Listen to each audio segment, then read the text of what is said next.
covering everything on reverse dieting. So this is a majority of my clients actually come to me for this. If you guys do not know, when I started my fitness journey over, almost 7 years ago, I had a severe eating disorder. I was around 90 pounds. I was consuming maybe 500 calories a day. And then every single weekend, I would go and binge on 5,000 to 6,000 calories, gain the weight back. And then the whole entire week, I would starve myself, over-exercise, and then again, binge on the weekends. My calories, again, were around 500 at the max most days. I was training 7 days a week, pushing myself to the extreme and on just very low calories. What happens, so one day I hit my burnout.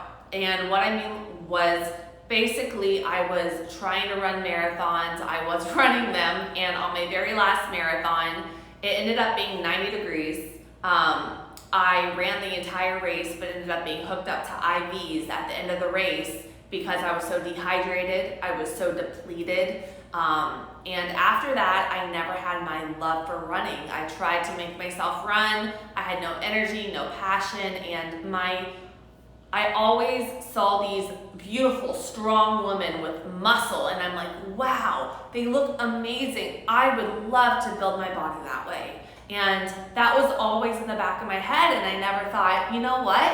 You can do this. I always was thinking I need low calories and I need excessive amounts of cardio to be that perfect size 0 that is all over the magazines, what you need to be to fit in those Abercrombie and Finch jeans, whatever. And that's why I never pursued bodybuilding and trying to build my bodies, because I was just trying to be that perfect size 0, tons of cardio, low calories, and I thought that would get me that physique, and it made me feel like shit. So I tried to push myself to keep running after that marathon, and I couldn't. I hated it so much. I couldn't even run a mile, and I used to run 90-mile weeks. So I decided, you know what? It's time to do it. And that's when I started my bodybuilding journey. And I spent over 5 years bulking. I started at 500 calories a day. I bulked over time up to 5,000 to 6,000 calories a day. I went from 90 pounds up to 180 pounds. I went from no confidence, being super tiny, to 180 pounds in my sports bra, feeling badass, beast mode. I swear the guys in the gym, I was stronger than rowing the 100-pound dumbbell, and I felt so confident. And I took those 5 years before doing any type of cut, any type of fat loss phase. Why? Why did I do this? Number one, I told myself I would never do a cut until I loved my body. Like, I loved it, who it was, what it looked like. I felt confident, strong, badass, no matter what the number on that scale said. And it took me getting up to 180 pounds and 5 years of just every couple months, I can't do this, I look horrible, like all these negative thoughts. It took me 5 years of just working on my mind, working on my body to get to that place. And when I was 5 years in, and I was just like, I love myself. I knew that I wasn't gonna fall back into my eating disorder when I went into a caloric deficit. The other reason why I waited that long to do a cut was, as a natural athlete, you can only put on a certain amount of muscle in a year, guys. For my females, if you're a new person to lifting, you're gonna put on muscle a little bit more, called the newbie gains in the beginning. But if you're a more experienced lifter, it gets harder and harder to put on that muscle. So it's around 3 to 5 pounds of muscle per year. I would say like 5 to 8 for males. And I had this vision of where I wanted my physique to be. And I was marathon running. I really wasn't doing like bodybuilding style training. And I just was like, Dana Lynn Bailey was my, I loved her. She was my all-time, her and Kaz Martin. They were like my 2 people that I followed that were just so strong. And I'm like, I want to put on muscle. I want to be as strong as that. So I knew that it would take me a certain amount of time to put on the amount of muscle that I wanted. I didn't want to just train for a few months, and then be like, okay, that's enough. I wanted to get my physique strong. I wanted to put on a good 10 pounds of muscle. So I gave myself 5 years to do that. I made myself a realistic goal. A realistic goal, because if you're comparing yourself to someone on social media that has a built physique and you're 4 weeks in, 1 year into your journey, as a natural athlete, you cannot do that. Do not compare yourself to others, because other people could be taking PEDs. They could be, have done this longer. Who knows? They may be super lean and like popping, but be taking a lot of diuretics and unhealthy things. And if you want to do this the healthy way and it to be sustainable, you need to do it the right way. So after this intro, boom, 5 years of bulking, I spent a good year of cutting down. And I'm gonna go into right now everything on reverse dieting. So that was just like my little introduction, something I wanted to share with you guys. Tank wants to go down. So it's going down. So now let's talk about reverse dieting, okay? So if you are in a place in your fitness journey where you have been on low calories, or you have tried keto, low carb, vegetarian, every single diet out there, and you're just doing a lot of cardio, or you're strength training like every day, or you're like low calories and you're like, I'm eating right, I'm pushing it in the gym, but you're like, I have no energy anymore. I'm not hitting PRs in that gym. As a matter of fact, I don't have a lot of energy to go through my workout. I hit plateaus in my training. I am not sleeping good. I have high stress, and I have binge eating type mindset. I'm just craving sugar, and I feel like shit, and the weight is not budging. If anything, the weight is going up on the scale, and I feel bloated and water retentive. It is time to take a step back. That is like red flag to the extreme. So what happens, okay? So when you go on a caloric deficit, so if your goal is fat loss, when you go on a caloric deficit over time, it's calories in versus calories out. If you're in less calories than you are burning, you're supposed to be losing weight. Yes, that is true. But there are so many other factors that go into play. And what happens is the longer you're on a caloric deficit, what happens, you got your leptin and your ghrelin. Those are your hunger and satiety hormones. And what happens, the longer you are on a caloric deficit, they switch. Basically, your ghrelin, which is your hunger hormone, goes up, meaning you feel hungrier and hungrier. And then your leptin levels, which is your satiety hormones, go down. So it's just like you're craving food, your hormones get thrown off, but what also happens is your thyroid levels. Your thyroid is the driver of your metabolism, your energy, everything. Those start to go down too, your T3, your T4. And the longer you're on that caloric deficit, those kind of keep getting thrown off, slowing down your rate of fat loss. Other things that happen, if you are training every single day, you're not giving your body recovery. If you are doing tons of cardio every single day, those things create a higher production of cortisol. Cortisol is your body's fight or flight response. What happens, you ever think of like the tiger coming at you? Your body shuts everything down and it just focuses on, get me the F out of this area, and that's what happens. So if you're doing a ton of cardio, you're producing a ton of cortisol. Then you're on a caloric deficit. When you are on low calories, your cortisol levels go up again, okay?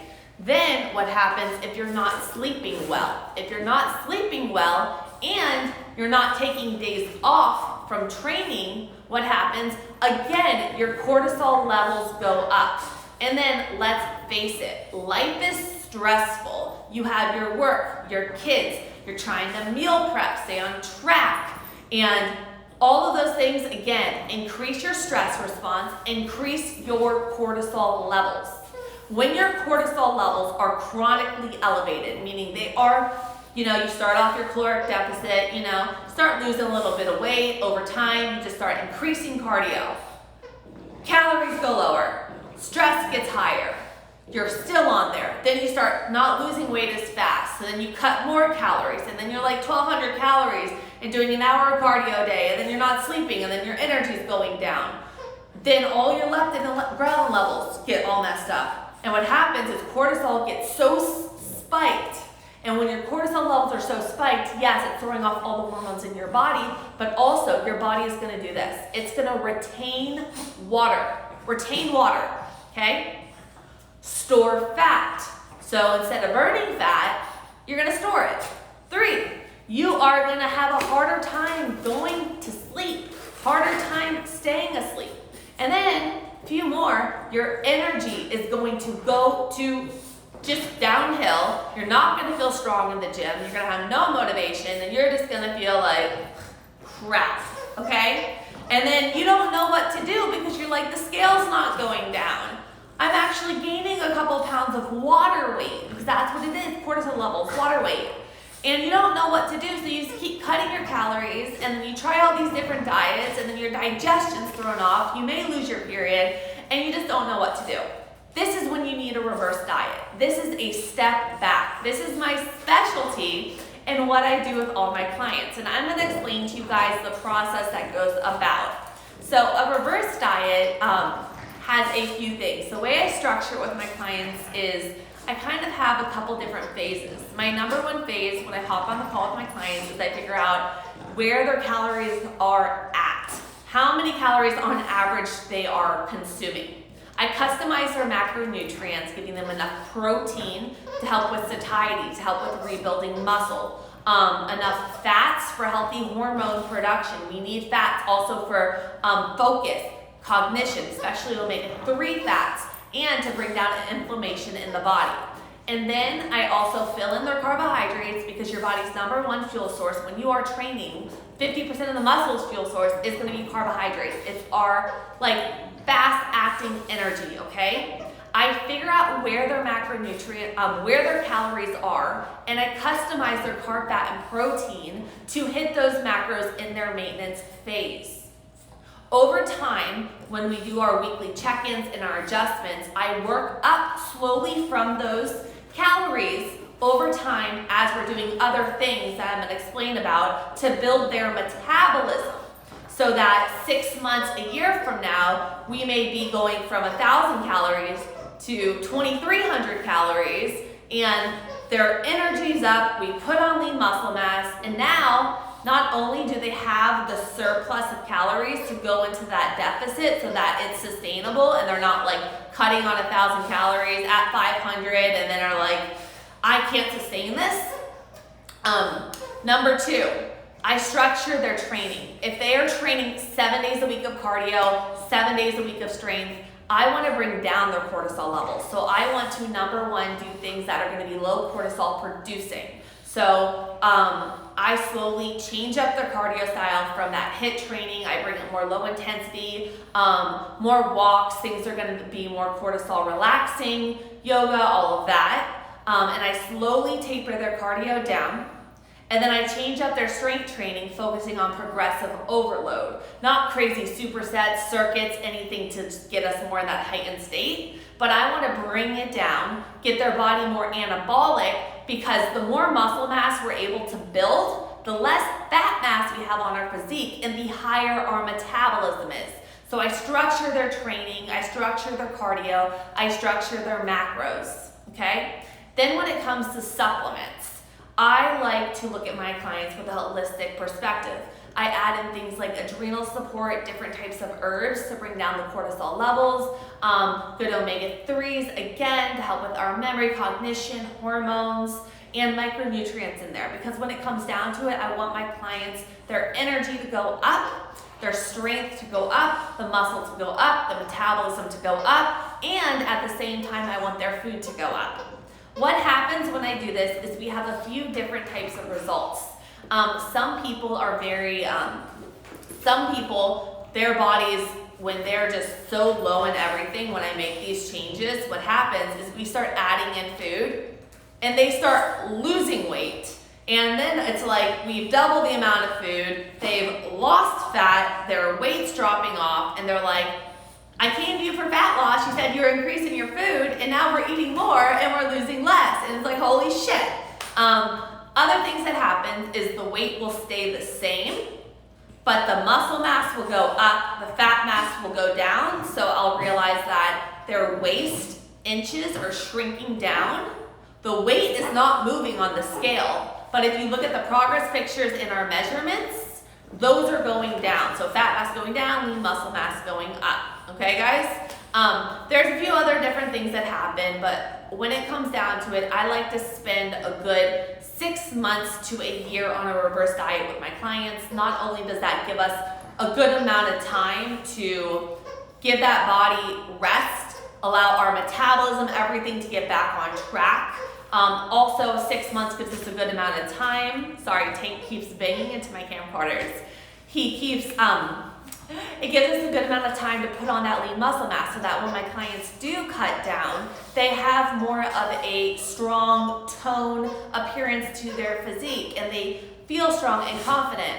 Also, a big thing with this is I never take my clients into a cut unless they are in that place mentally that I was. So if my clients do not love their body with where it's at and they are second guessing themselves, we work on mindset every week so that their mind is in the right place. Because when it comes down to it, Tank, stop barking at the watermelon.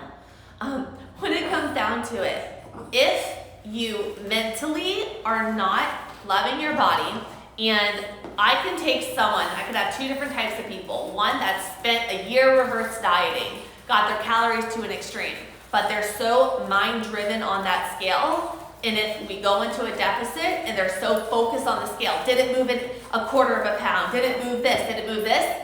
The weight will not budge and they will not lose weight. It's the power of the mind, the mindset. Now I have a client that literally fell in love with their body, same reverse diet, and they just let go. They're like, you know what, we're gonna go into the cut now. What happens, what happens. I feel strong in the gym, boom, boom, boom. The weight just flies off. So there's so many different things that come to play. It's about taking enough time to give your body time to come back to homeostasis, to heal from all of the time that you put it under the stress, the chronic stress, but also you gotta transform your mind from the inside out. I hope this was helpful for you guys. So I am taking a few more clients on. If you guys are interested in coaching, if you go to my Instagram, you go in my bio, I have my website, okay? You put your email in there, you will be sent an email with a whole video explaining how I go about this with my clients, a questionnaire, and if you guys are truly interested in coaching, email me back that questionnaire, let me know what program you want to do, and I work one-on-one with all my clients are family to me, weekly check-ins, audios, adjustments, all of that. And then if you guys ever have any questions, you could just shoot me a DM too. My background, I have my 4-year degree in kinesiology, I have my CSCS, I'm a holistic nutrition consultant, and I specialize, I'm a GAPS practitioner, so I specialize in healing the gut. All my programs, I work with men, women, all ages. I work with people with injuries, rehabbing that back since I used to work in a physical therapy setting as well. And I work with at home and gym. So everything is customized based off of what my clients have at home, their goals, and all of that. I hope you guys have an incredible 4th of July and just get ready. I got more of these coming and I was actually thinking of doing a series. And if you guys are interested in this, I really wanted to full-blown take my YouTube channel to a whole new level this year. And I'm like, what is truly Elizabeth? Elizabeth is not vlogs and what I eat in a day and calisthenic type workouts in the apartment. I was thinking of doing in my Instagram every single day for 30 days. I'm starting there, putting a Q&A up, okay? And every day taking one of your questions, whether it be gut, digestion, hormones, going to my YouTube and making a whole 10-minute video on it for the next 30 days. So if you guys are interested in that, again, you guys have to be in my stories, pushing it, going after it, giving me your most hardcore questions because I want to provide you with the most education. If you guys would love that, send me some hearts. Awesome. Okay, so if I do that, I'm going to be doing a little bit more polls and I'll let you guys know soon. Have an amazing 4th of July.